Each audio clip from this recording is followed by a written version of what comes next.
အားလုံးပဲမင်္ဂလာပါခင်ဗျာ To Reverse ပုံမြင်ကဘာလေးကနေပြန်လည်ကြိုဆိုလိုက်ပါတယ်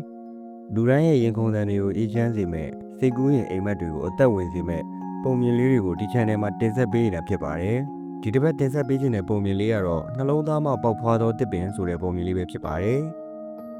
ဟိုးရှိတော့ကတစ်ပင်တွေဟာစကားပြောနိုင်ပြီးတောတောင်တွေဟာအသက်ဝင်နေတဲ့အချိန်ပေါ့အဲ့ဒီတောထဲမှာဦးမြလို့ခေါ်တဲ့ပညာရှိဖို့တူနေထိုင်ပါတယ်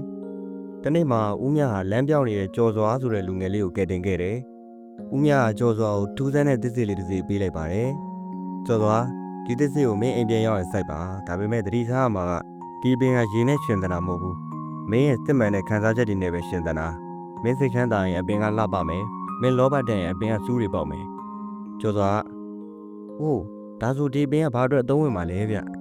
။ဒီပင်ကမင်းရဲ့နှလုံးသားကိုမှန်လို့ပြနေမှာပေါ့။ပေကြီးလာရင်မင်းလိုချင်တဲ့ဆန္ဒတစ်ခုကိုသူကဖြည့်ဆည်းပေးလိမ့်မယ်။ကျော်စွာဟာအသားပိုင်းမှာတော့အပင်လေးကိုအယမ်းချစ်ပါတယ်။သူဟာအပင်လေးကိုစကားတွေပြောတယ်။တချင်းတွေဆိုပြတယ်။အပင်လေးကလည်းတပတ်အတွင်းမှာပဲတောက်ပတဲ့စိမ့်ဆူဆူအရက်လေးတွေပေါက်လာခဲ့ပါတယ်။ကျော်စွာရဲ့နှလုံးသားဖြူစင်နေသည့်အပင်လေးဟာမြင်ရသူတိုင်းအေးချမ်းစေတဲ့အလှတရားတွေနဲ့ပြည့်နှက်နေခဲ့ပါတယ်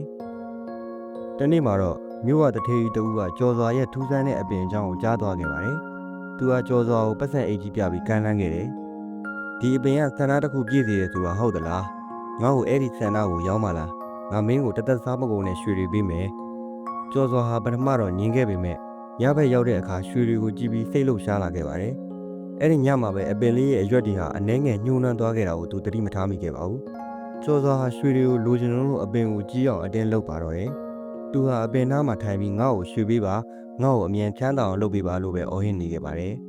။အပင်လေးရဲ့ပင်စီမှာမဲနဲ့တဲ့စူးကြီးတွေစတင်ပေါ်လာပြီးအနံ့ဟာလည်းတင်းပြတ်မနေတော့ပဲပုတ်အနံ့တွေထွက်လာခဲ့တယ်